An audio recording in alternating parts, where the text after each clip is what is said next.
विघ्नहर्ता गणेश भगवान की जय। जय श्री राधे कृष्णा। प्रिय भक्तों, आप सभी का दिन शुभ और मंगलमय हो। आज आप सुनेंगे माघ मास महात्म कथा अध्याय 6। तो चलिए कल की कथा को आगे बढ़ाते हुए सुनते हैं आज का अध्याय। पूर्व समय में सतयुग के उत्तम निषेध नामक नगर में हेमकुंडल नाम वाला कुबेर के सदृश धनी वैश्य रहता था, जो कुलीन, अच्छे काम करने वाला, देवता, अग्नि और ब्राह्मण की पूजा करने वाला, खेती का काम करता था। वह गौ, घोड़े, भैंस आदि का पालन करता था। दूध, दही, छाछ, गोबर, घास, गुड़, चीनी आदि अनेक वस्तु बेचता था, जिससे उसने बहुत सारा धन इकट्ठा कर लिया था। जब वह बूढ़ा हो गया तो मृत्यु को निकट समझकर उसने धर्म के कार्य करने प्रारंभ कर दिए। भगवान विष्णु का मंदिर बनवाया, कुआं, तालाब, बावड़ी, आम, पीपल आदि वृक्ष की तथा सुंदर बाग बगीचे लगवाए। सूर्योदय से सूर्यास्त तक वह दान करता। गांव के चारों तरफ जल की प्याऊ लगवाई। उसने सारे जन्म भर जितने भी पाप किए थे उसका प्रायश्चित करता था। इस प्रकार उसके दो पुत्र उत्पन्न हुए, जिनका नाम उसने कुंडल और विकुंडल रखा।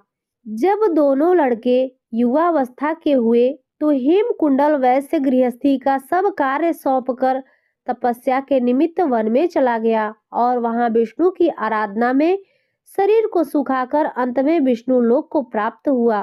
उसके दोनों पुत्र लक्ष्मी के मद को प्राप्त होकर बुरे कर्मों में लग गए।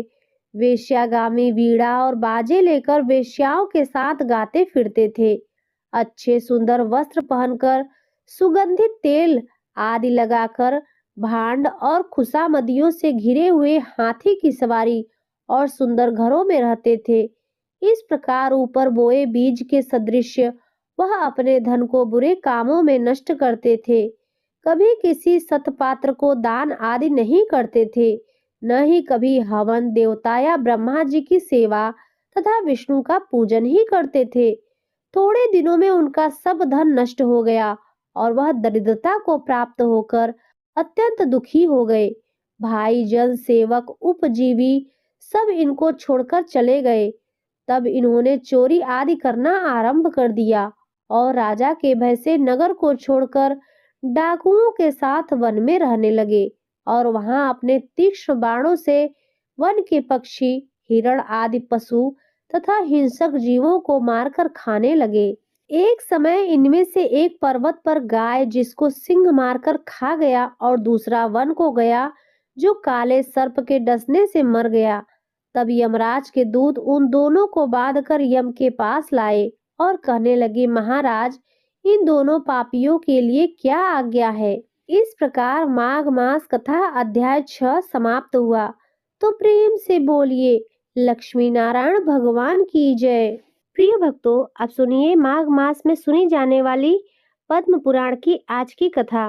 भीष्म जी ने कहा, ब्राह्मण, अब आप मुझे यह बताने की कृपा करें कि वेद वेत्ता ब्राह्मण तीनों पुष्करों की यात्रा किस प्रकार करते हैं तथा उसके करने से मनुष्यों को क्या फल मिलता है। पुलस्त जी ने कहा, राजन, अब एकाग्रचित होकर तीर्थ सेवन के महान फल को श्रवण करो।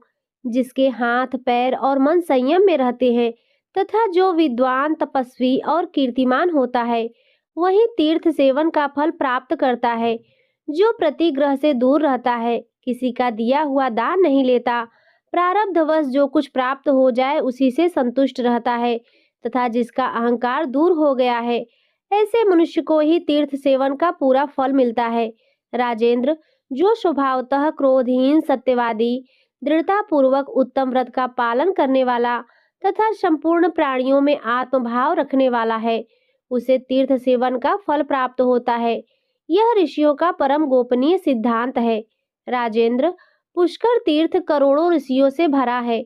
उसकी लंबाई 22 योजन अर्थात 10 कोस और चौड़ाई आधा योजन 2 कोस है। यही उस तीर्थ का परिमाण है और वहां जानने मात्र से मनुष्य को राजसूय और अश्वमेध यज्ञ का फल प्राप्त होता है। जहां अत्यंत पवित्र सरस्वती नदी ने ज्येष्ठ पुष्कर में प्रवेश किया है। यहाँ चैत्र शुक्ला चतुर्दशी को ब्रह्मा आदि देवताओं, ऋषियों, सिद्धों और चारणों का आगमन होता है। अतः उक्त तिथियों को देवताओं और पितरों के पूजन में प्रवृत्त हो मनुष्य को वहां स्नान करना चाहिए। इससे वह अभय पद को प्राप्त होता है और अपने कुल का भी उद्धार करता है। वहां देवताओं और पितरों का तर्पण करके मनुष्य विष्णु लोक में प्रतिष्ठित होता है। ज्येष्ठ पुष्कर में स्नान करने से उसका स्वरूप चंद्रमा के समान निर्मल हो जाता है तथा वह ब्रह्मलोक एवं उत्तम गति को प्राप्त करता है। मनुष्य लोक में देवाधिदेव ब्रह्मा जी का यह पुष्कर नाम से प्रसिद्ध तीर्थ त्रिभुवन में विख्यात है। यह बड़े बड़े पातकों का नाश करने वाला है। पुष्कर में तीनों संध्याओं के समय प्रातः काल, मध्याह्न एवं सायं काल में 10,000 करोड़ 1 खरब तीर्थ उपस्थित रहते हैं तथा आदित्य, वसु, रुद्र, शाध्य, मरुदगण, गंधर्व और अप्सराओं का भी प्रतिदिन आगमन होता है। वहां तपस्या करके कितने ही देवता, दैत्य तथा ब्रह्म ऋषि दिव्य योग से संपन्न एवं महान पुण्यशाली हो गए हैं। जो मनुष्य भी पुष्कर तीर्थ के सेवन की इच्छा करता है उस मनस्वी के सारे पाप नष्ट हो जाते हैं। महाराज, उस तीर्थ में देवता और दानवों के द्वारा सम्मानित भगवान ब्रह्मा जी सदा ही प्रसन्नता पूर्वक निवास करते हैं। वहां देवताओं और ऋषियों ने महान पुण्य से युक्त होकर इच्छा अनुसार सिद्धियां प्राप्त की हैं। जो मनुष्य देवताओं और पितरों के पूजन में तत्पर हो वहां स्नान करता है उसके पुण्य को मनीषी पुरुष अश्वमेध यज्ञ की अपेक्षा 10 गुना अधिक बतलाते हैं। पुष्कर अरण्य में जाकर जो एक ब्राह्मण को भी भोजन कराता है उसके उस अन्न से 1 करोड़ ब्राह्मणों को पूर्ण तृप्ति पूर्वक भोजन कराने का फल होता है तथा उस पुण्य कर्म के प्रभाव से वह इहलोक और परलोक में भी आनंद मनाता है।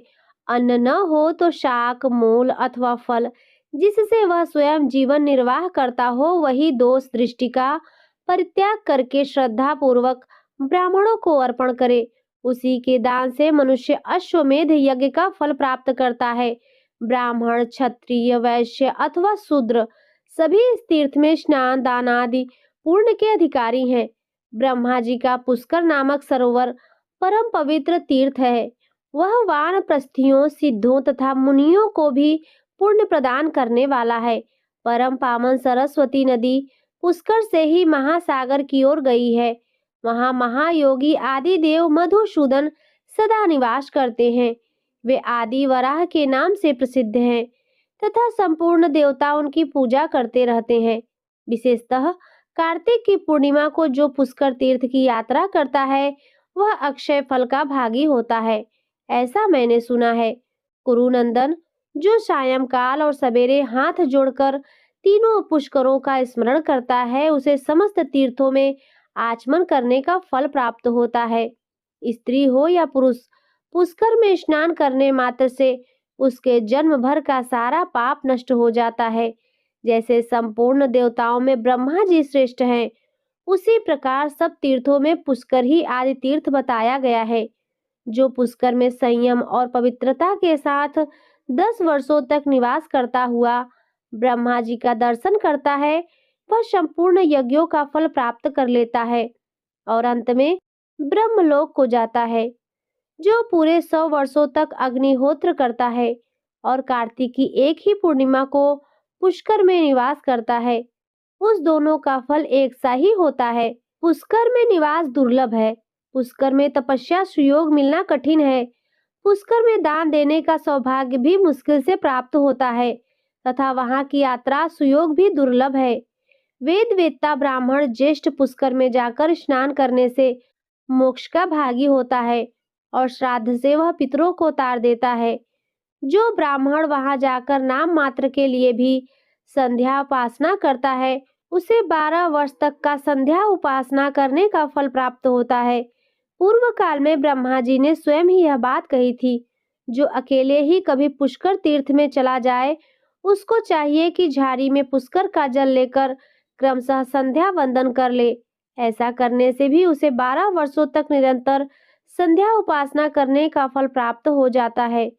जो पत्नी को पास बिठाकर दक्षिण दिशा की ओर मुंह करके गायत्री मंत्र का जप करते हुए तर्पण करता है उसके उस तर्पण द्वारा 12 वर्षों तक पितरों को पूर्ण तृप्ति बनी रहती है। फिर पिंडदान पूर्वक श्राद्ध करने से अक्षय फल की प्राप्ति होती है। इसीलिए विद्वान पुरुष यह सोचकर स्त्री के साथ विवाह करते हैं कि हम तीर्थ में जाकर श्रद्धा पूर्वक पिंडदान करेंगे। जो ऐसा करते हैं उनके पुत्र, धन, धान्य और संतान का कभी उच्छेद नहीं होता। यह निःसंदिग्ध बात है। राजन, अब मैं तुमसे इस तीर्थ के आश्रमों का वर्णन करता हूँ। एकाग्रचित्त होकर सुनो। महर्षि अगस्त्य ने इस तीर्थ में अपना आश्रम बनाया है, जो देवताओं के आश्रम की समानता करता है। पूर्व काल में यहाँ सप्त ऋषियों का भी आश्रम था। ब्रह्म ऋषियों और मनुओं ने भी यहाँ आश्रम बनाया था। यज्ञ पर्वत के किनारे यहाँ नागों को रमणीयपुरी भी है। महाराज, मैं महामना अगस्त्य जी के प्रभाव का संक्षेप से वर्णन करता हूँ। ध्यान देकर सुनो। पहले की बात है, सत्य युग में कालकेय नाम से प्रसिद्ध दानव रहते थे। उनका स्वभाव अत्यंत कठोर था। वे युद्ध के लिए सदा उन्मत्त रहते थे।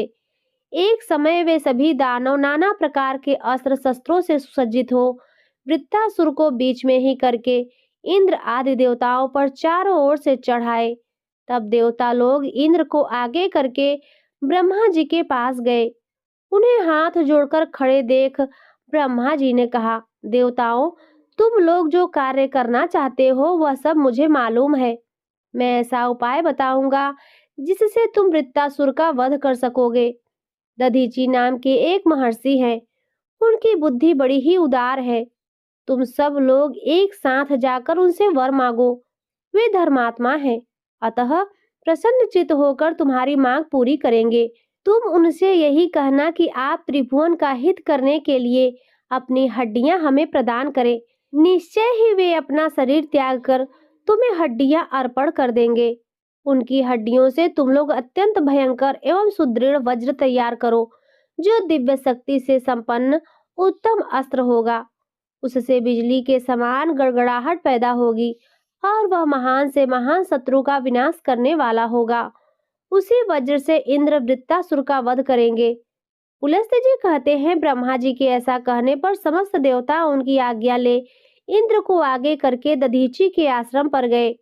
वह सरस्वती नदी के उस पार बना हुआ था। नाना प्रकार के वृक्ष और लताएं उसे घेरे हुए थी।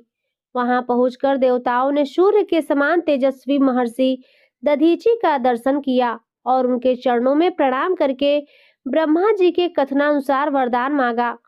तब दधीची ने अत्यंत प्रसन्न होकर देवताओं को प्रणाम करके यह कार्य साधक वचन कहा, अहो, आज इंद्र आदि संपूर्ण देवता यहाँ किस लिए पधारे हैं?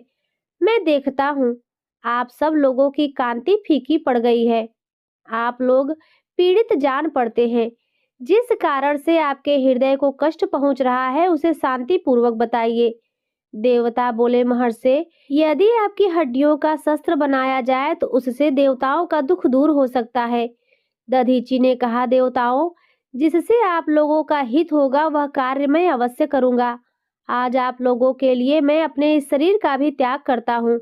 ऐसा कहकर मनुष्यों में श्रेष्ठ महर्षि दधीची ने सहसा अपने प्राणों का परित्याग कर दिया। तब संपूर्ण देवताओं ने आवश्यकता के अनुसार उनके शरीर की हड्डियां निकाल ली। इससे उन्हें बड़ी प्रसन्नता हुई और वे विजय पाने के लिए विश्वकर्मा के पास जाकर बोले, आप इन हड्डियों से वज्र का निर्माण कीजिए। देवताओं के वचन सुनकर विश्वकर्मा बड़े हर्ष के साथ प्रयत्न पूर्वक उग्र शक्ति संपन्न वज्र का निर्माण किया और इंद्र से कहा, देवेश्वर, यह वज्र सब अस्त्र शस्त्रों में श्रेष्ठ है। आप इसके द्वारा देवताओं के भयंकर शत्रु वृत्तासुर को भस्म कीजिए। उनके ऐसा कहने पर इंद्र को बड़ी प्रसन्नता हुई और उन्होंने शुद्ध भाव से उस वज्र को ग्रहण किया। तदंतर इंद्र देवताओं से सुरक्षित हो वज्र हाथ में लिए वृत्तासुर का सामना करने के लिए गए, जो पृथ्वी और आकाश को घेर कर खड़ा था। कालकेय नाम के विशाल काय दानव हाथों में शस्त्र उठाए चारों ओर से उसकी रक्षा कर रहे थे। फिर तो दानवों के साथ देवताओं का भयंकर युद्ध प्रारंभ हुआ।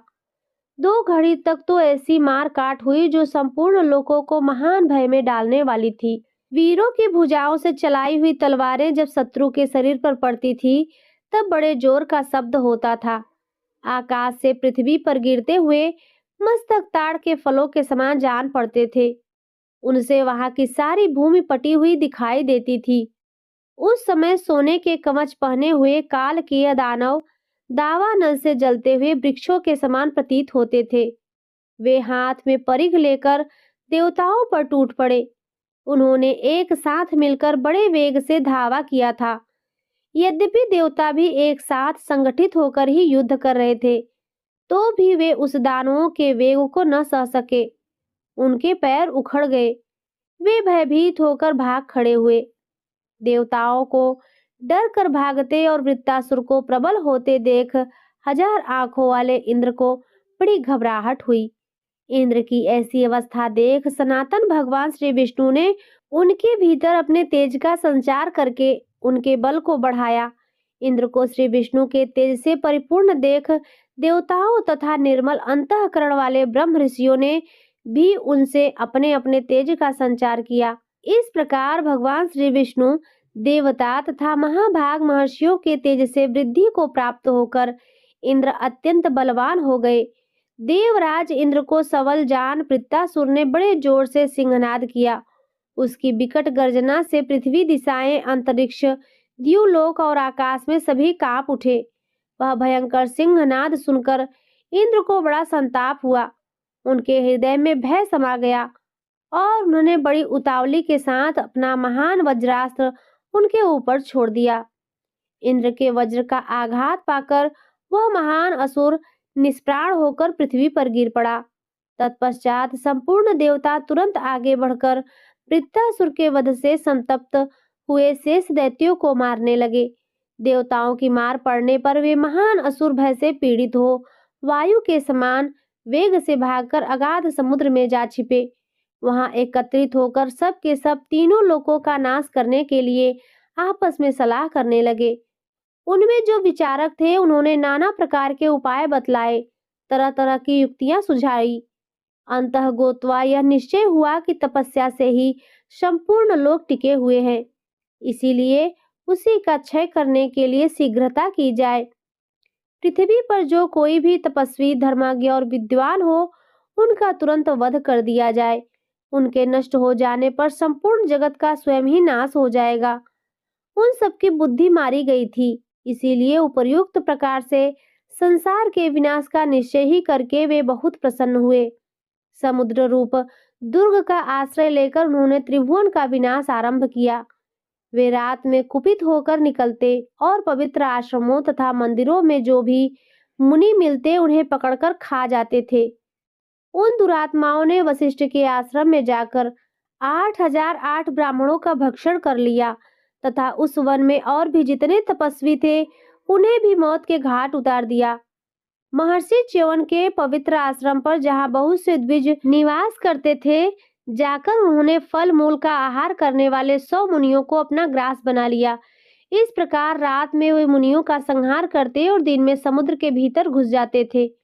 भारद्वाज के आश्रम पर जाकर उन दानव ने वायु और जल पीकर संयम नियम के साथ रहने वाले 20 ब्रह्मचारियों की हत्या कर डाली। इस तरह बहुत दिनों तक उन्होंने मुनियों का भक्षण जारी रखा, किंतु मनुष्यों को इस हत्यारों का पता नहीं चला। उस समय कालकियों के भय से पीड़ित होकर सारा जगत धर्म कर्म को ओर से निरुत्साह हो गया। स्वाध्याय बंद हो गया, यज्ञ और उत्सव समाप्त हो गए। मनुष्यों की संख्या दिनों दिन क्षीण होने लगी। वे भयभीत होकर आत्मरक्षा के लिए 10 दिशाओं में दौड़ने लगे। कोई द्विज गुफाओं में छिप गए, दूसरे झरनों की शरण ली। कितनों ने भय से व्याकुल होकर प्राण त्याग दिए। इस प्रकार यज्ञ और उत्सवों से रहित होकर जब सारा जगत नष्ट होने लगा, तब इंद्र सहित संपूर्ण देवता व्यथित होकर भगवान श्री नारायण के शरण में गए और इस प्रकार स्तुति करने लगे। देवता बोले, प्रभो, आप ही हमारे जन्मदाता और रक्षक हैं। आप ही संसार का भरण पोषण करने वाले हैं। चर और अचर संपूर्ण जगत की सृष्टि आपसे ही हुई है। कमल नयन, पूर्व काल में यह भूमि नष्ट होकर रसातल में चली गई थी। उस समय आपने ही वराह रूप धारण करके संसार के हित के लिए इसका समुद्र से उद्धार किया था। पुरुषोत्तम, आदि दैत्य हिरण्यकश्यपु बड़ा पराक्रमी था। तो भी आपने नृसिंह रूप धारण करके उसका वध कर डाला। इस प्रकार आपने बहुत से ऐसे अलौकिक कर्म किए हैं जिनकी गणना भी नहीं हो सकती। मधुसूदन, हम लोग भयभीत हो रहे हैं। अब आप ही हमारी गति हैं। इसीलिए देवेश्वर, हम आपसे लोक की रक्षा के लिए प्रार्थना करते हैं। संपूर्ण लोकों की, देवताओं की तथा इंद्र की महान भय से रक्षा कीजिए। आपकी कृपा से अंडज, स्वेदज, जरायुज एवं उद्भिज 4 भागों में बटी हुई संपूर्ण प्रजा जीवन धारण करती है। आपकी ही दया से मनुष्य स्वस्थ होंगे और देवताओं की हव्य कव्यों से तृप्ति होगी। इस प्रकार देव, मनुष्यादि संपूर्ण लोक एक दूसरे के आश्रित है। आपके ही अनुग्रह से इन सबका उद्योग शांत हो सकता है तथा आपके द्वारा ही इनकी पूर्णतया रक्षा होनी संभव है। भगवान, संसार के ऊपर बड़ा भारी भय आ पहुंचा है। पता नहीं कौन रात्रि में जा जाकर ब्राह्मणों का वध कर डालता है। ब्राह्मणों का क्षय हो जाने पर समूची पृथ्वी का नाश हो जाएगा। अतः महाबाहो, जगतपते, आप ऐसी कृपा करें जिससे आपके द्वारा सुरक्षित होकर इन लोगों का विनाश न हो। भगवान श्री विष्णु बोले, देवताओं, मुझे प्रजा के विनाश का सारा कारण मालूम है। मैं तुम्हें भी बताता हूँ कि निश्चिंत होकर सुनो।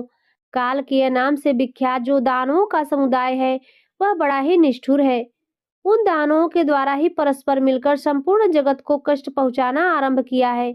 वे इंद्र के द्वारा वृत्तासुर को मारा गया देख अपनी जान बचाने के लिए समुद्र में घुस गए थे। नाना प्रकार के ग्रहों से भरे हुए भयंकर समुद्र में रहकर वे जगत का विनाश करने के लिए रात में मुनियों को खा जाते हैं।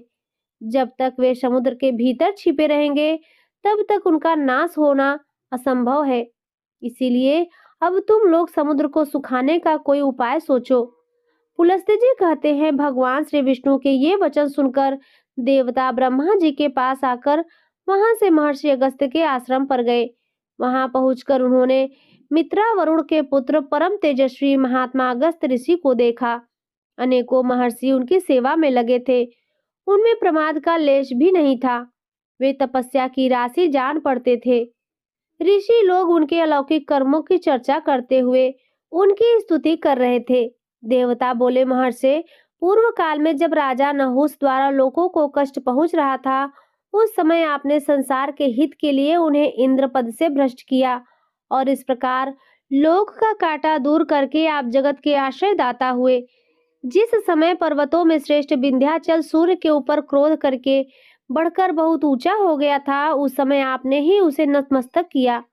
तब से आज तक आपकी आज्ञा का पालन करता हुआ वह पर्वत बढ़ता ही नहीं।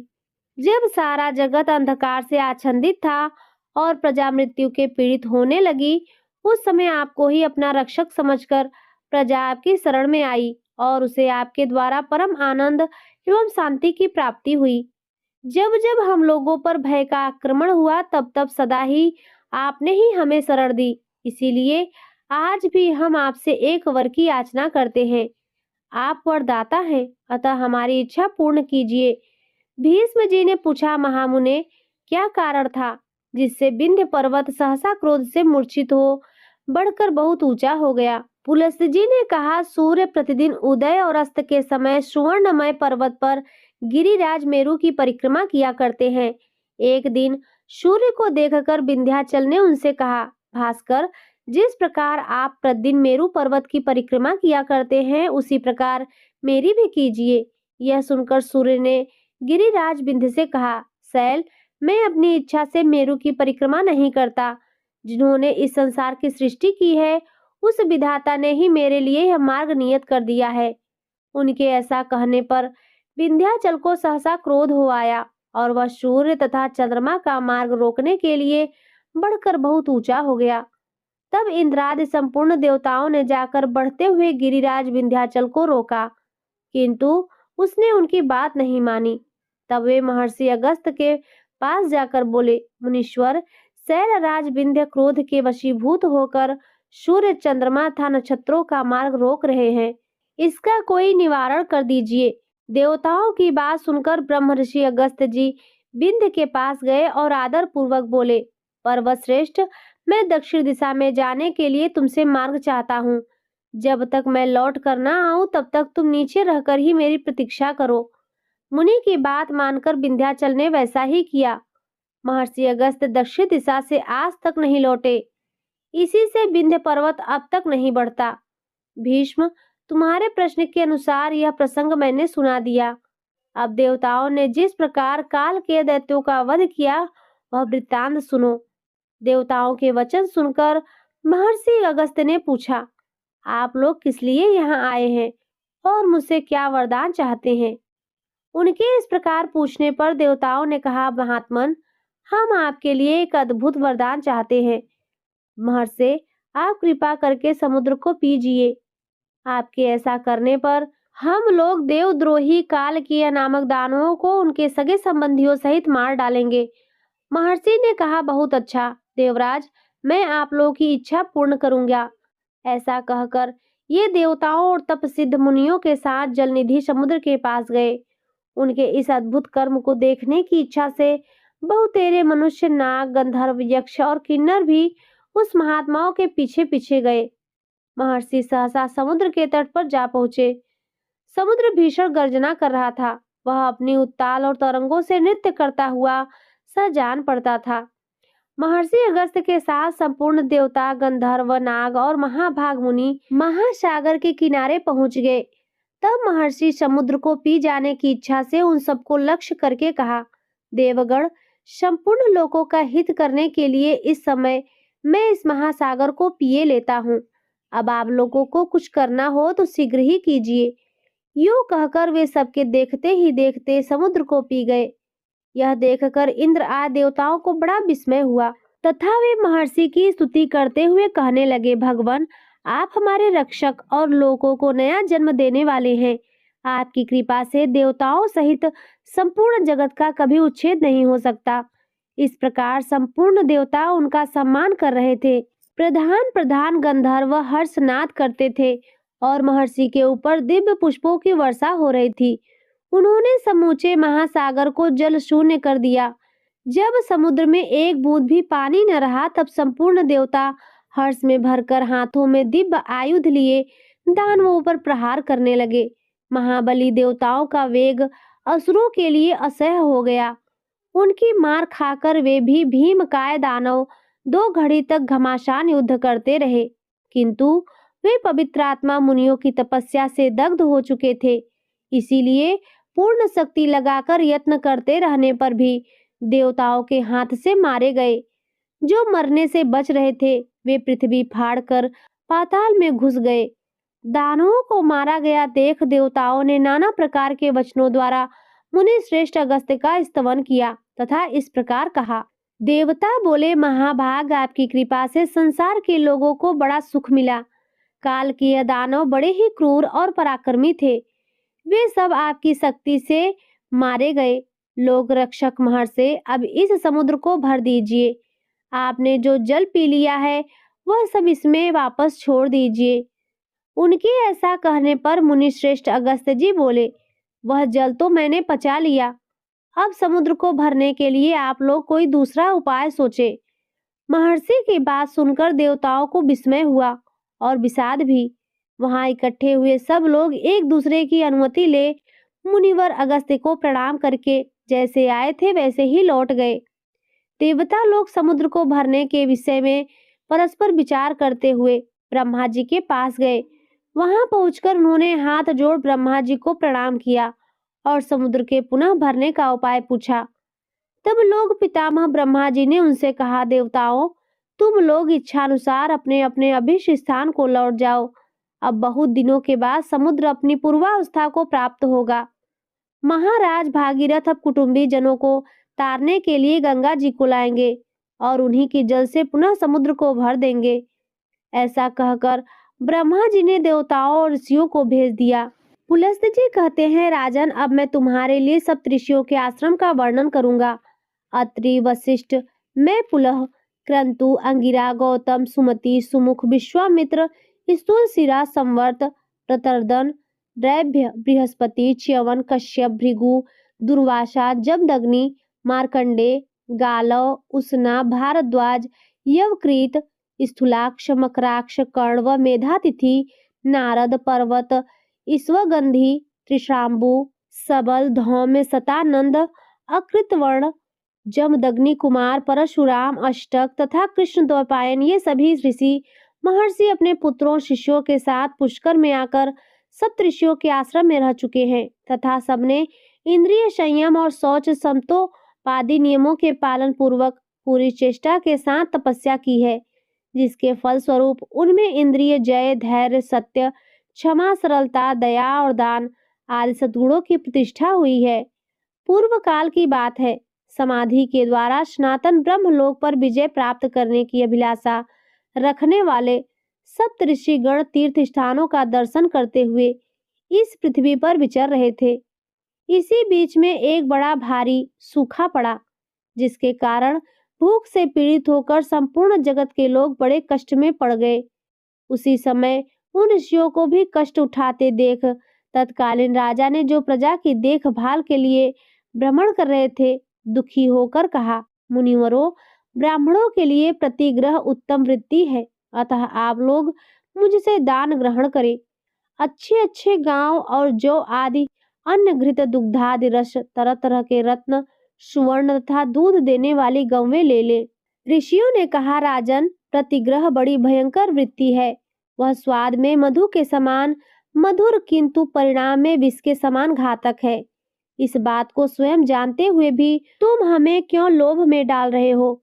10 कसाईयों के समान एक चक्री कुमार या तेली, 10 चक्रियों के समान एक शराब बेचने वाला, 10 शराब बेचने वालों के समान एक वेश्या और 10 वेश्याओं के समान एक राजा होता है, जो प्रतिदिन 10,000 हत्यागृहों का संचालन करता है।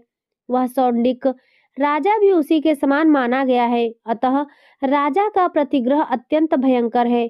जो ब्राह्मण लोभ से मोहित होकर राजा का प्रतिग्रह स्वीकार करता है, वह तामिश्र आदि घोर नरकों में पकाया जाता है। अतः महाराज, तुम अपने दान के साथ ही यहाँ से पधारो, तुम्हारा कल्याण हो। यह दान दूसरे को देना है। यह कहकर वे सप्तऋषि वन में चले गए। तदंतर राजा की आज्ञा से उनके मंत्रियों ने गूलर के फलों में सोना भरकर उन्हें पृथ्वी पर बिखेर दिया।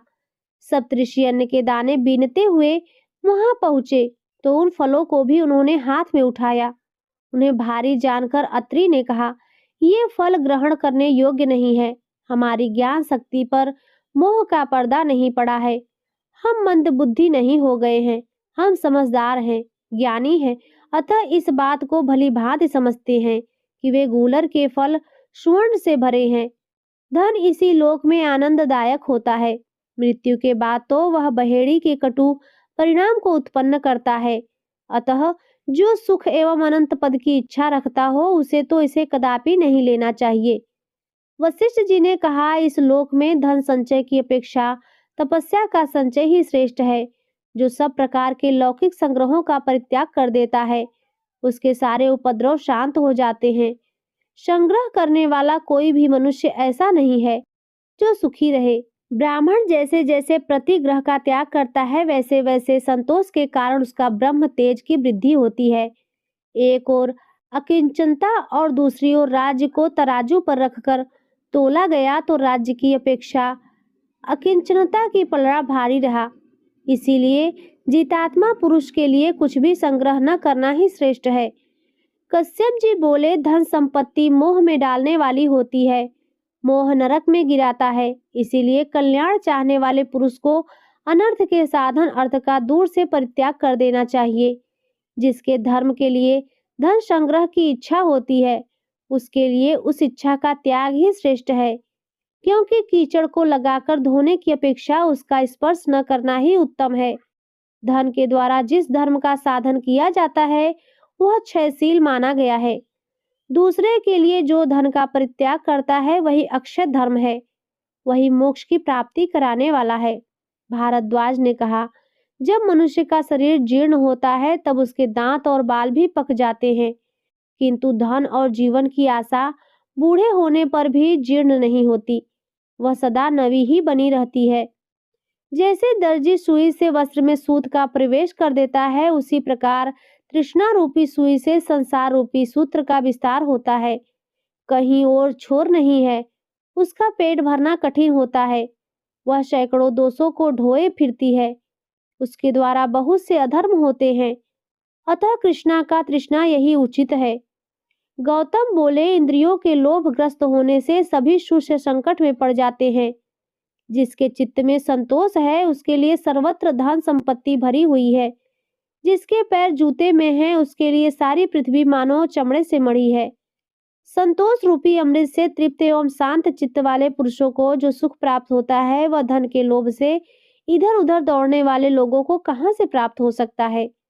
असंतोष ही सबसे बढ़कर दुख है और संतोष ही सबसे बड़ा सुख। अतः सुख चाहने वाले पुरुष को सदा संतुष्ट रहना चाहिए। विश्वामित्र ने कहा, किसी कामना की पूर्ति चाहने वाले मनुष्य की यदि कामना पूर्ण होती है तो दूसरी नई उत्पन्न होकर उसे पुनः बाण के समान बांधने लगती है।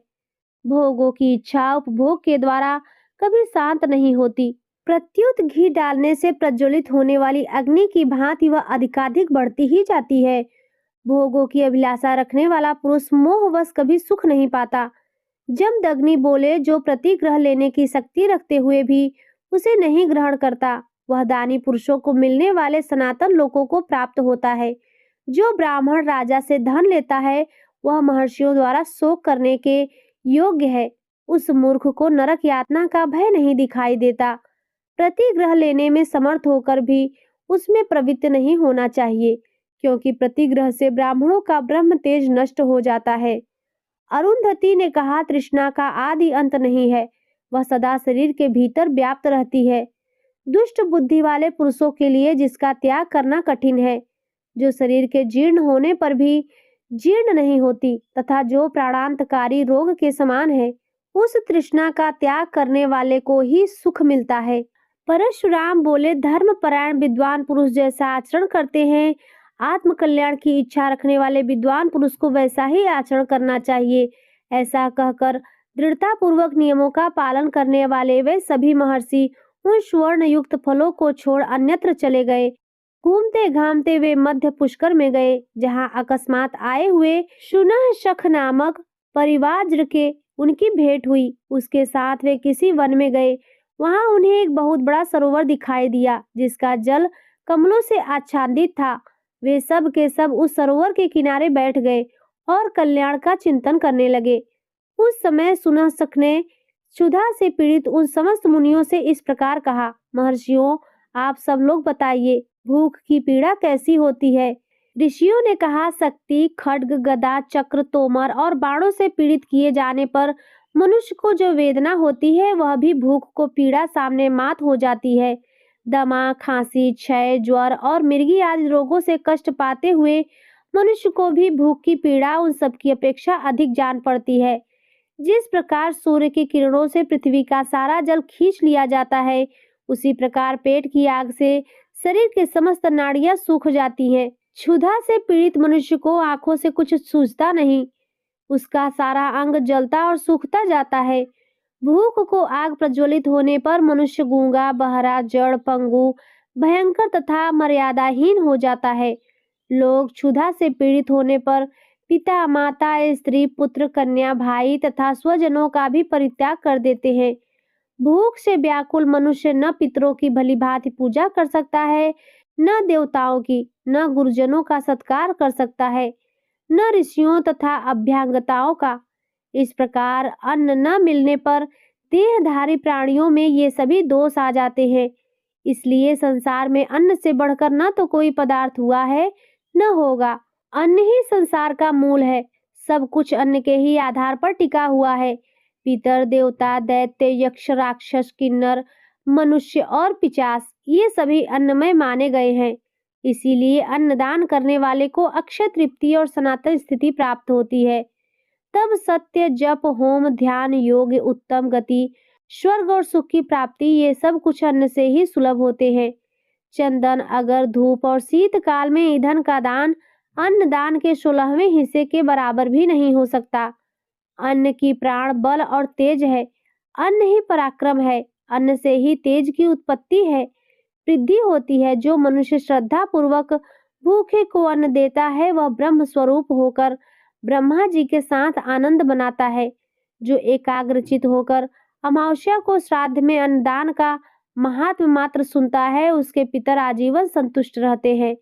इंद्रिय संयम और मनोनिग्रह से युक्त ब्राह्मण सुखी एवं धर्म के भागी होते हैं। दम, दान एवं यम, ये तीनों तत्वदर्शी पुरुषों द्वारा बताए हुए धर्म हैं।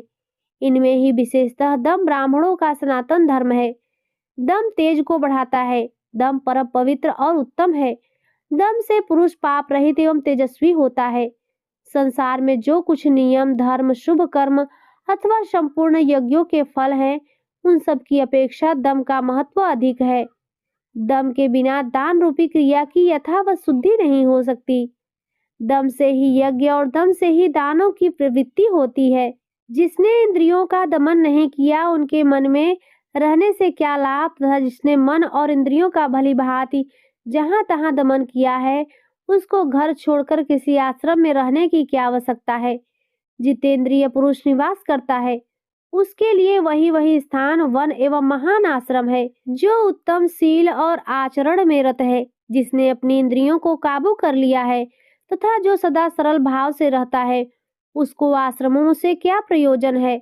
विषाक्त मनुष्य से वन में भी दोष बन जाते हैं तथा घर में रहकर भी यदि 5 इंद्रियों का निग्रह कर लिया जाए तो वह तपस्या ही है। जो सदा शुभ कर्म में ही प्रवृत्त होता है, उस वीतराग पुरुष के लिए घर ही तपोवन है। केवल शब्द शास्त्र व्याकरण के चित्त में लगे रहने वाले का मोक्ष नहीं होता तथा लोगों का मन बहलाने में भी जिसकी प्रवृत्ति है, उसको भी मुक्ति नहीं मिलती। जो एकांत में रहकर दृढ़ता पूर्वक नियमों का पालन करता है, इंद्रियों की आसक्ति को दूर हटाता है, आध्यात्म तत्व के चिंतन में मन लगाता और सर्वदा अहिंसा व्रत का पालन करता है, उसी का मोक्ष निश्चित है। जितेंद्रिय पुरुष सुख से सोता है, सुख से जागता है और संपूर्ण भूतों के प्रति समान भाव रखता है। उसके मन में हर्ष, शोक आदि विकार नहीं आते। छेड़ा हुआ सिंह, अत्यंत रोष में भरा हुआ सर्प तथा सदा कुपित रहने वाला शत्रु भी वैसा ही अनिष्ट नहीं कर सकता जैसा संयम रहित चित्त कर डालता है। मांस भक्षी प्राणियों तथा अजितेंद्रिय मनुष्यों से लोगों को सदा भय रहता है, अतः उनके निवारण के लिए ब्रह्मा जी ने दंड का विधान किया है। दंड ही प्राणियों की रक्षा और प्रजा का पालन करता है, वही पापियों को पाप से रोकता है। दंड सबके लिए दुर्जय होता है। वह सब प्राणियों को भय पहुंचाने वाला दंड ही मनुष्यों का शासक है। उसी पर धर्म टिका हुआ है। संपूर्ण आश्रमों और समस्त भूतों में दम ही उत्तम व्रत माना गया है। उदारता, कोमल स्वभाव, संतोष, दोष दृष्टि का अभाव, गुरु शुश्रूषा, प्राणियों पर दया और चुगली न करने का, इन्हीं को शांत बुद्धि वाले संतों और ऋषियों ने दम कहा है। धर्म, मोक्ष तथा स्वर्ग ये सभी दम के अधीन है। वो अपना अपमान होने पर क्रोध नहीं करता और समान होने पर हर्ष से फूल नहीं उठाता। जिसकी दृष्टि कुछ और सुख समान है, उस धीर पुरुष को प्रशांत कहते हैं।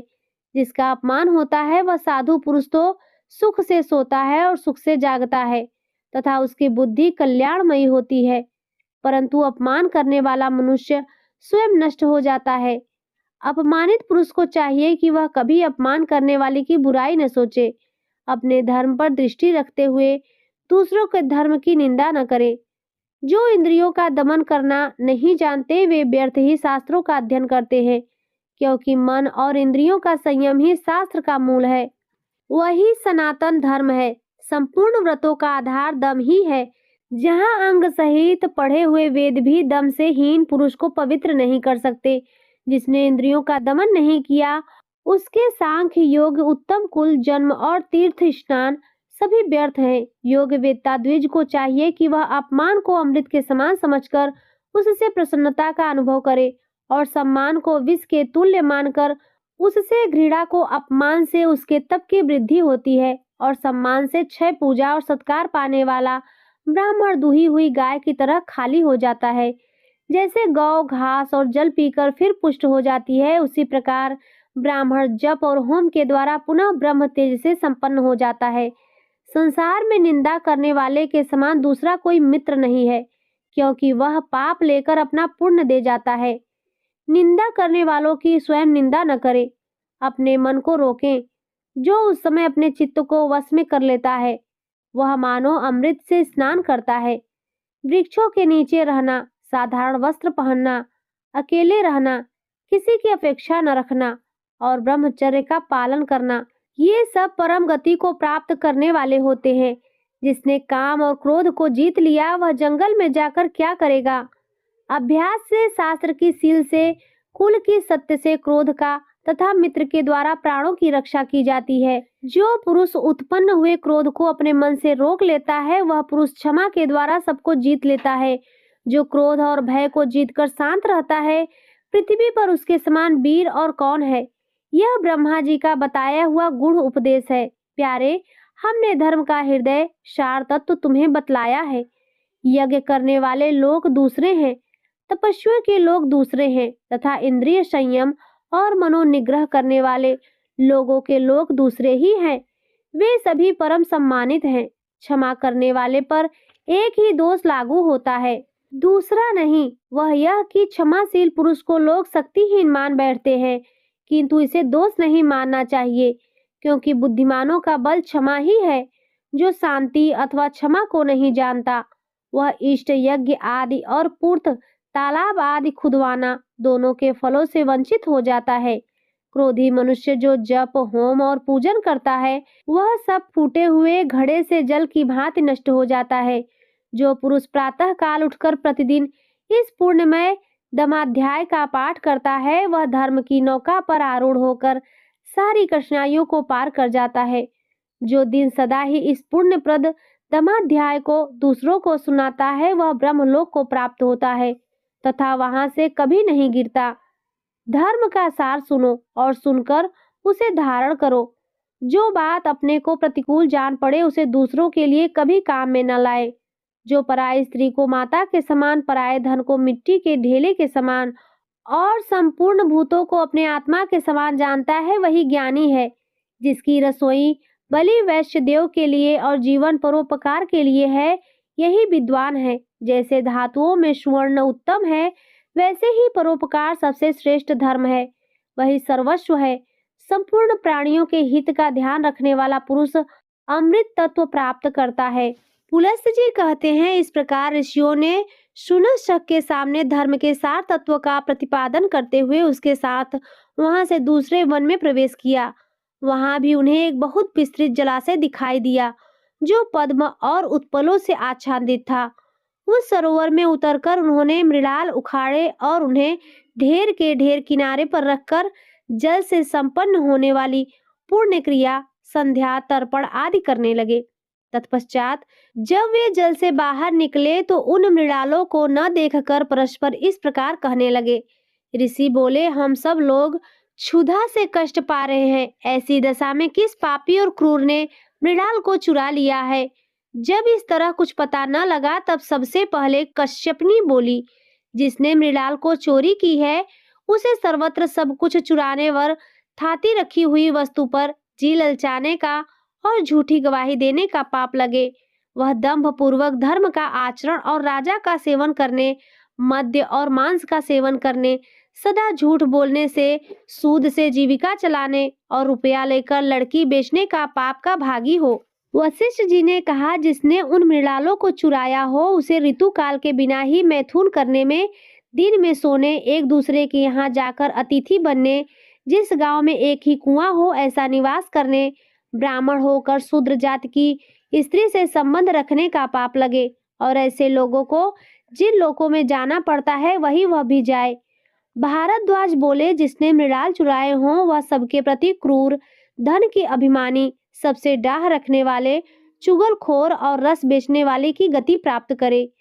गौतम ने कहा, जिसने मृणालों की चोरी की हो वह सदा शूद्र का अन्न खाने वाले, पर स्त्रीगामी और घर में दूसरों को न देखकर अकेले मिष्ठान भोजन करने वाले के समान पाप का भागी हो। विश्वामित्र बोले, जो मृणाल चुरा ले गया हो वह सदा काम परायण, दिन में मैथुन करने वाले, नित्य पातक की पराई निंदा करने वाले और पर स्त्रीगामी की गति प्राप्त करे। जमदग्नि ने कहा, जिसने मृणालों की चोरी की हो वह दुर्बुद्धि मनुष्य अपने माता पिता का अपमान करने के, अपने कन्या के दिए हुए धन से अपनी जीविका चलाने के, सदा दूसरे की रसोई में भोजन करने के, पर स्त्री से संपर्क रखने और गौओं की बिक्री करने के पाप का भागी हो।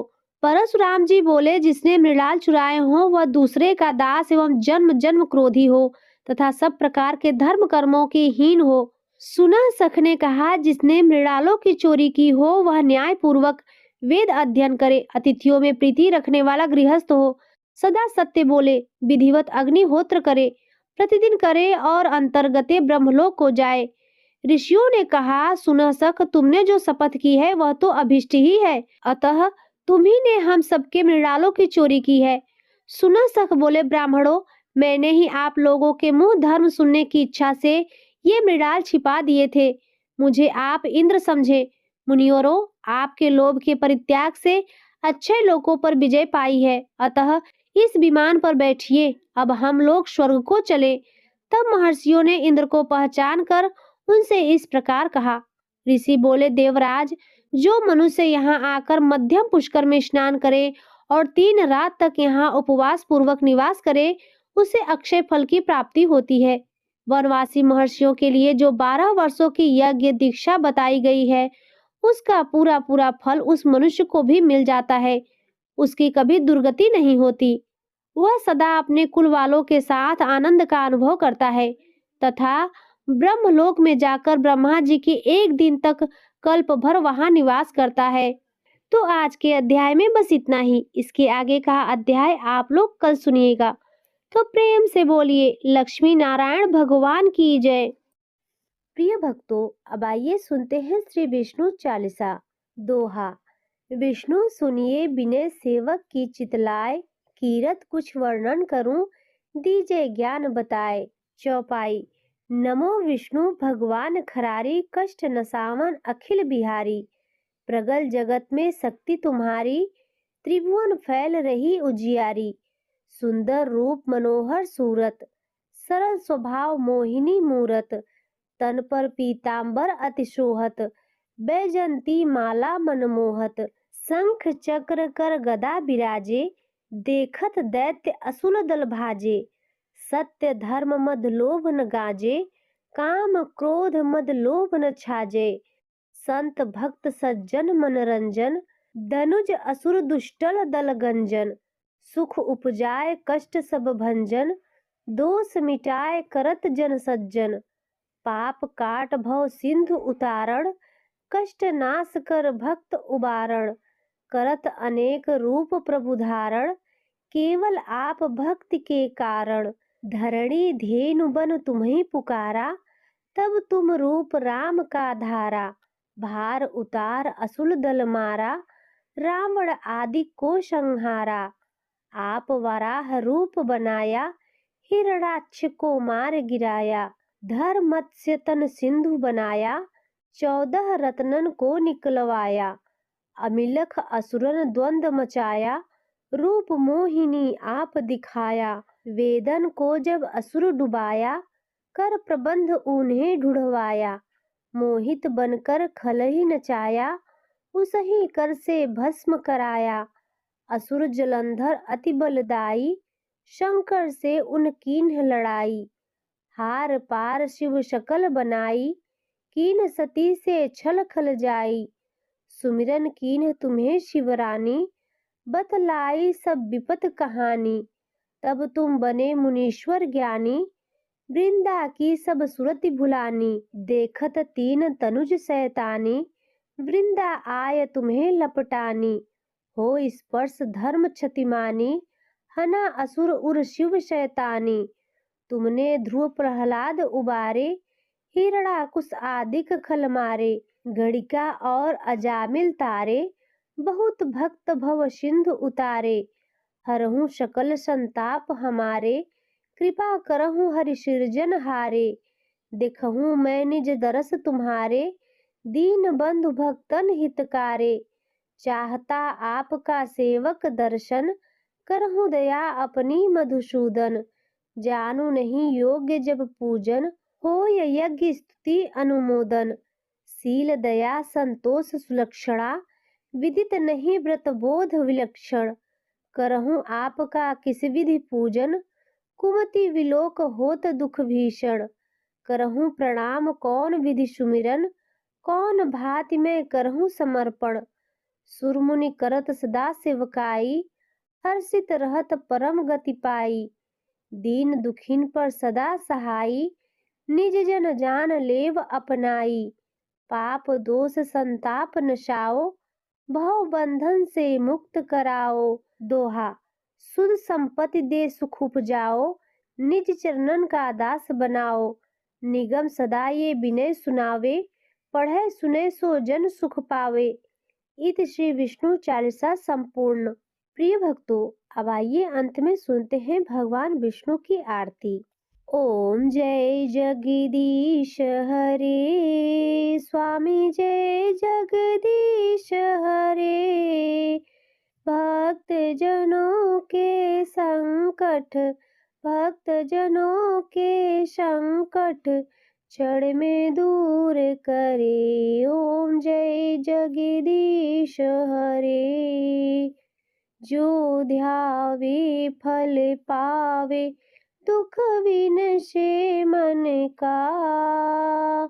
प्रभु दुख विनशे मन का। सुख संपत्ति घर आवे, सुख संपत्ति घर आवे। कष्ट मिटे तन का। ओम जय जगदीश हरे। मात पिता तुम मेरे, शरण गहूँ मैं किसकी। प्रभु शरण गहूँ मैं किसकी। तुम बिनु और न दूजा, तुम बिनु और न दूजा। आस करूं जिसकी। ओम जय जगदीश हरे। तुम पूर्ण परमात्मा, तुम अंतर्यामी। प्रभु तुम अंतर्यामी।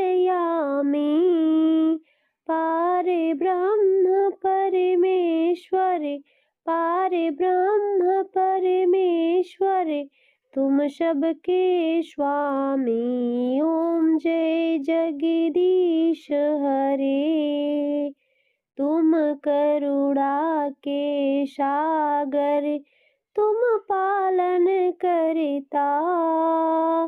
प्रभु तुम पालन करता। मैं मूरख खल कामी, मैं मूरख खल कामी। कृपा करो भरता।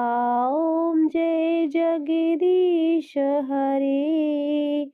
तुम हो एक अगोचर, सबके प्राणपति।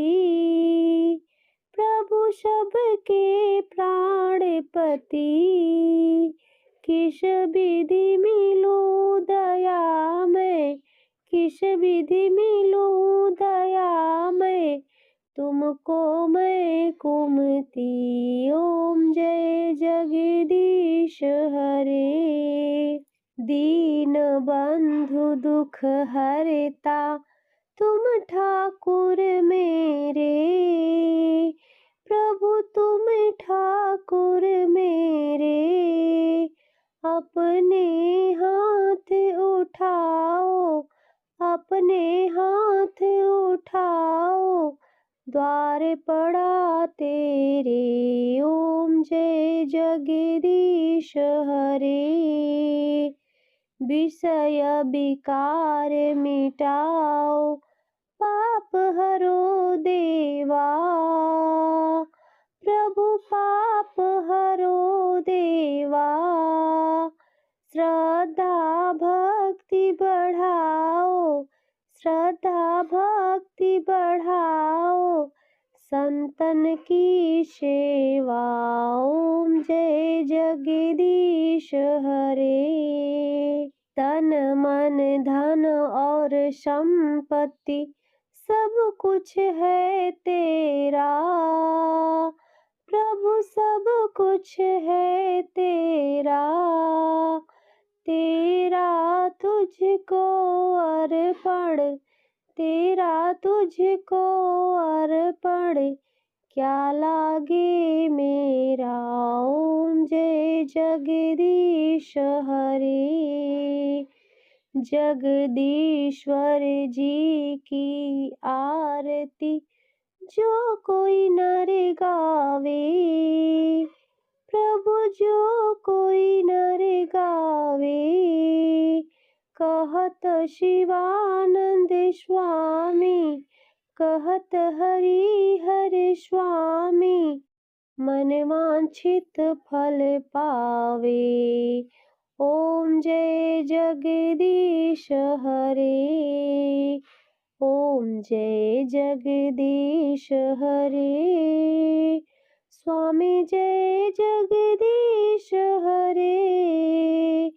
भक्त जनों के संकट, दास जनों के संकट, क्षण में दूर करे। ओम जय जगदीश हरे। तो प्रेम से बोलिए लक्ष्मी नारायण भगवान की जय, गौरी शंकर भगवान की जय, गंगा मैया की जय। प्रिय भक्तों, आज की यह वीडियो अगर आपको पसंद आई हो तो वीडियो को लाइक और चैनल पर पहली बार आए हो तो सब्सक्राइब भी अवश्य करें।